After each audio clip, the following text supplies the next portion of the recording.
All right, today I'm going to be discussing choosing a profitable niche. Okay, as a freelancer, every freelancer is supposed to select a niche that they are trying to target or go for and make sure that they are going to build expertise over time on that niche. I won't lie to you, this is something that I actually, funny enough, I think it's this year I actually got the hang of this niche thing. Because when I started, when I embraced the whole freelancing thing as a software engineer, and I was like, man, I think I would feel more comfortable being a freelancer than getting a 9 to 5 when the whole thing was now, something I knew that I want to take as my lifestyle. I always worked as long as you need any website, you can reach out to me, obviously, if it is legal though. So I do not have like a niche. Let's say I build only this and this and this.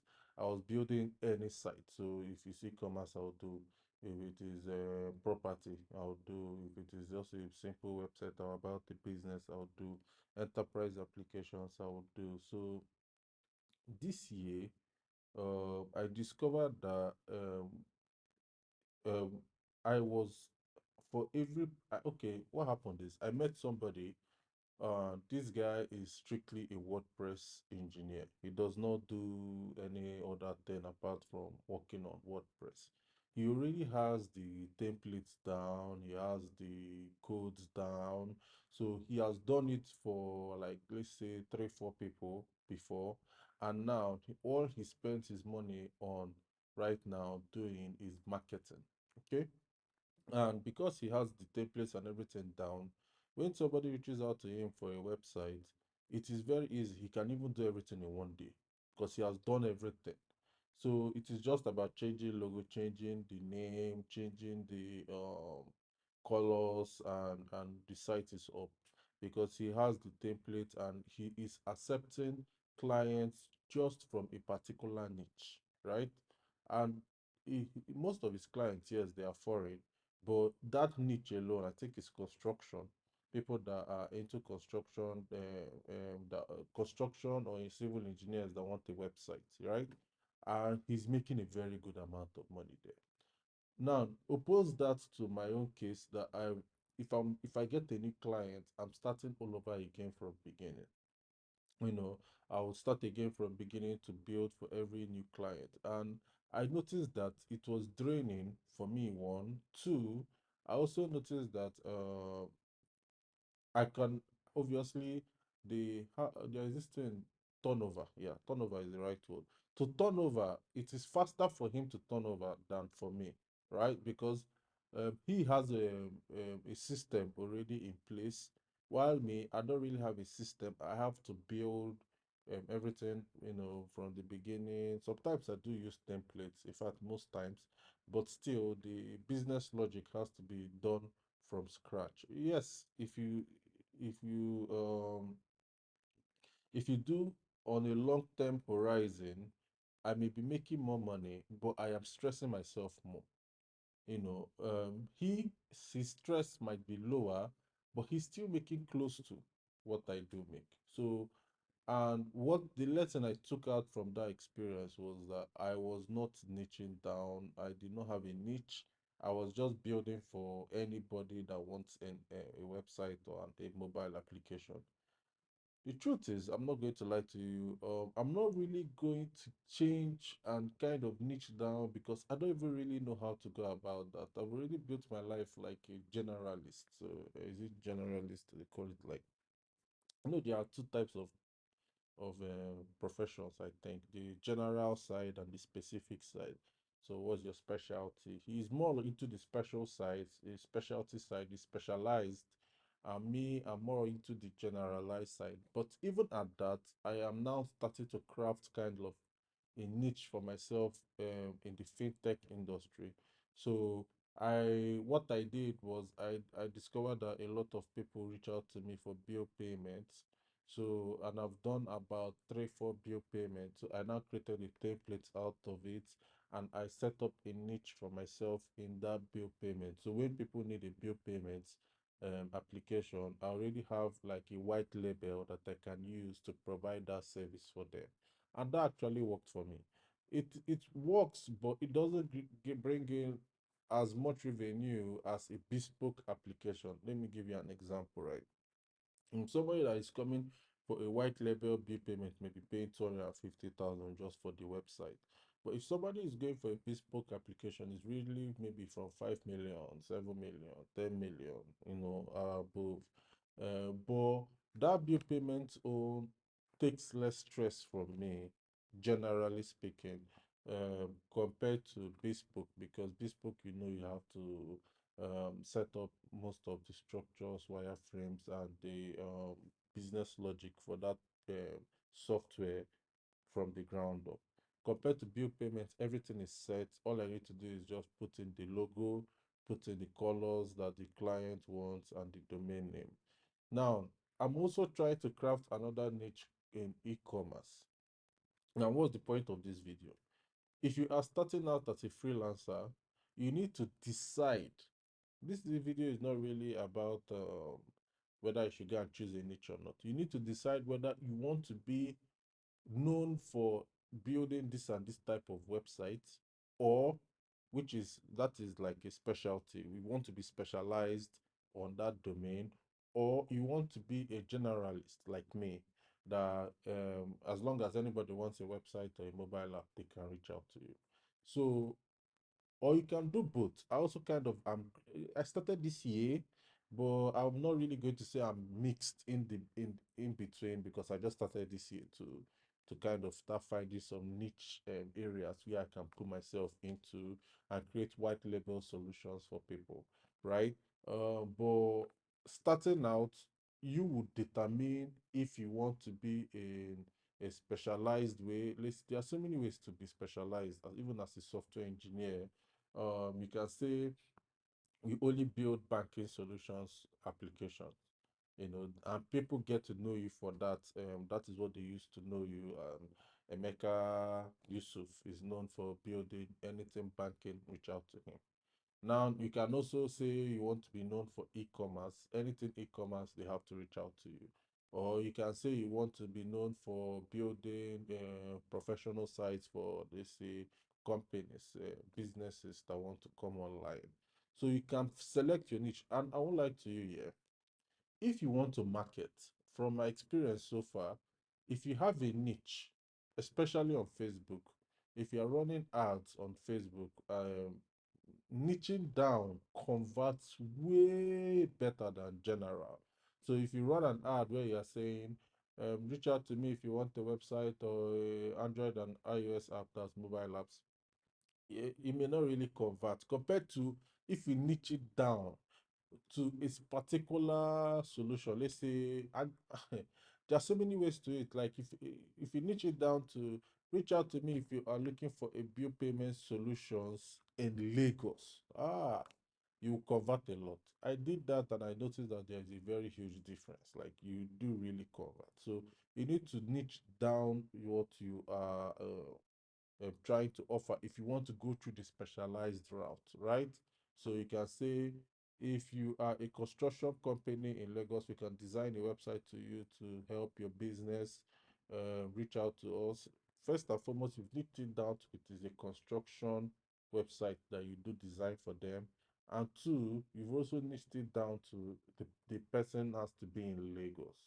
So when your ads run, it is quicker for it to convert, because if a company that is into construction sees your ad, uh, they already know that you can do this, and luckily, you're supposed to, by God's grace, have at least 2 or 3 sites you've done. So when they go to your portfolio, they'll say, okay, this guy is really into construction websites, he knows what he's doing, and they can reach out to you easily, as opposed to somebody that puts an ad that just says, reach out to us if you want a website or Android and iOS application. That one seems too vague for those companies. So you would have to decide. I started out my own career as a generalist. If I was to start all over again, I think I may start as a specialized person. I may niche down my services. But now that I've built my career now, it's almost 12 years. I've been in the business. I don't really think I just started the specialized recently this year, 2024, just to see how it goes. But I'm dwindling it down because I'm no longer running ads. So that's um how do I explain this now? I'm trying to tamper down the ads because obviously, as a freelancer, which we'll get to, there comes a time whereby running ads leads to, will I say, diminishing return? I don't know how to explain this. It doesn't convert like in the beginning when you're starting out. So let me give you an instance. Very few people would be willing to pay you 10 million naira from your ad when they don't know you for a project, right? But if it is through referrals, it is easier. So when you're starting out, it's easier for you to take projects here, 500K, 400K, 300,000. I don't know what inflation will do in case this video blows up in 2070. I don't know. But in 2024 standard, it is easier if you're starting out and you're running ads, you can convert quickly because you may be accepting projects of 600,000, 700. By that time, you don't really have options. But when you get to 10 years down the line, the ads become not worth it. I don't know if what I'm about to say you probably understand it.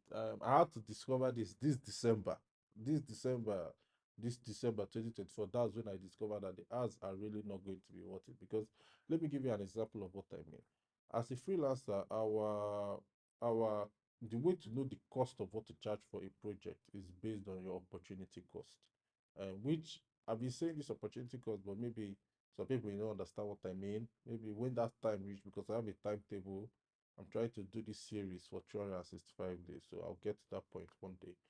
Um, the the if somebody reaches out to you and tells you, I got your contact from so and so, this is what we are looking at to build. This is our project. We have a budget of 7.5 million, and then you are running your ad and you have somebody reaching out to you who does not know your true referral, and they tell you they have a project to do, but their budget is 700,000 or 600,000 or 500,000. There's a very high chance that even though you may have spent 20,000 naira on Facebook ad spend to get that person that is willing to pay you 700,000, you would likely take the 7.5 million if you have a brain. You know, 7.5 million and 700,000 is not the same. And obviously, depending on how many slots you have to handle a project. So you will quickly realize that man, the people that are coming through referrals are willing to spend more, because when somebody wants to spend a good amount of money, it's usually through referrals. It's not usually from when they see your ads on Facebook. It's through contacting people. Who did this for you? I want the person to do this for me, because the person could finish a project for you. That person is likely to finish a project for me. So you quickly now realize that, oh, okay, the ad is not going to work, because over the past 12 years, I've built a reputation of I work and I finish my projects, and I've already worked for other people. Those other people become kind of like agents when people that they do know reaches out to them that we need a website, they refer me, and it is easier for you to convert because they already know that I have a proven track record. So they are willing to spend more, and they are comfortable knowing that that project is going to be done, as opposed to a client that just saw my ad on Facebook. That person doesn't really know whether I can deliver or not. They can see my portfolio and all that. They may not know, they are kind of going to be scared. And even though they are willing to spend 700K, 500K, and you have done an ad spend of 20,000, which is almost 20 times what the return on investment, you quickly realize that the ads now doesn't make sense. So that's what I'm just trying to explain. So I'm no longer running ads, so all this niching thing down is not really going to be. I'm not going moving forward. I'm not putting all faith in it. I'm putting all faith now just on referrals and my own business. So, like I said, as a freelancer, you cannot expect to do freelancing and stick to only freelancing for a very long time. You're going to die early because it doesn't you cannot sustain it. It's a lifestyle. People can always reach out to me 20 years from now if they want a project and they're willing to pay the fee. But you need to have your own business that you'll be building from the side from time to time, which I would explain at another time during this series. But the whole point of this video today is that if you are trying to move as a freelancer, or if you are trying to enter into this freelancing system, you need to be um, um, aware of the two types. Either you want to go as a generalist or you want to move as a specialist. So if you move as a specialist, you need to select a niche and probably select a niche that you know very well. If you want to go into the niche of building website for plumbers, probably know what plumbing is about, so that way, because all those things add up. If you select a niche for plumbing and you have done like 20 plumbing websites, man, you would convert so easily because any plumber that reaches out to you and looks at what you've done, they are like, okay, this guy can do the work. But if you select a niche and you for example, you've done two plumbing, two welding, two company business, you're a generalist. You're not actually a niche. You're not actually a specialist. You are like me. We are all generalists together, so high five to you.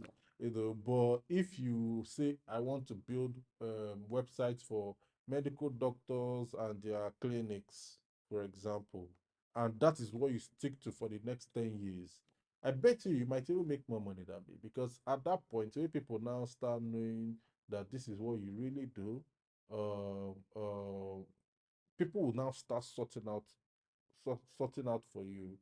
But I still think it's tricky.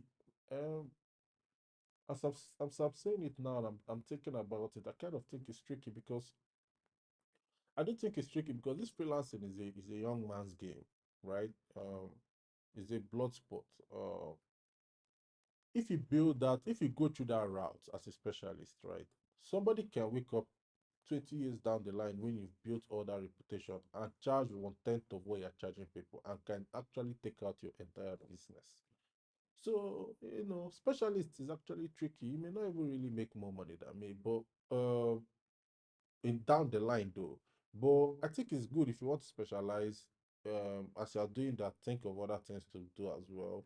Or you can create another portfolio entirely where you can now move into another niche. But yeah, I feel like that's just headache. Uh, yeah, because one thing I've known is people, tech is not something that um, is solely built on branding. Because if you all you know, somebody can learn it in 6 months, truthfully. And with the way AI is going, people can now use AI to do some of all these simple websites. So personally, if I'm to advise you, you just need to figure out which one you're comfortable with. Do you want to move as a specialist or a generalist? No, before I turned on this recorder to record, I always felt like maybe the specialist might actually be the better fit. But the more I speak about it now, which is weird, I actually think the specialist can make you money faster in the beginning, but you need to later on switch to become a generalist. That's what I'm kind of thinking right now. Maybe I'm wrong. Maybe I'm wrong. Because I knew that I kind of know that had it been I started as a specialist in the beginning of my career, I would have made more money and saved more time. But I don't think I may still be in the game now, because if I say, let's say I'm focused heavily on just building websites for construction workers, somebody can wake up tomorrow and start that same exact business, and the market share just starts to reduce from there drastically. But as a generalist, if they take this one, I can move to the other one. I can move to anyone. It's no longer, people don't know me as just focused on building construction sites or plumbing sites. They now know me as somebody that can build a software. mobile apps, Android and iOS, website, desktop apps. So yeah, yeah, I think maybe I'm blessed. Maybe God just positioned me in that situation whereby I just started out as a generalist. But um, now that I'm thinking about it, here's what I think. If you want to start out, you can start out as a specialist and gradually become a generalist. I think it is much better that way because you can stay longer in the game than if you focus on just being a specialist. Yeah, yeah. I think that is the best way to put it, because if I started out as a specialist, I know that I would have made more money in the beginning. But I don't know if I would still be in the game today because a lot of people might have come now and taken out, market share from me.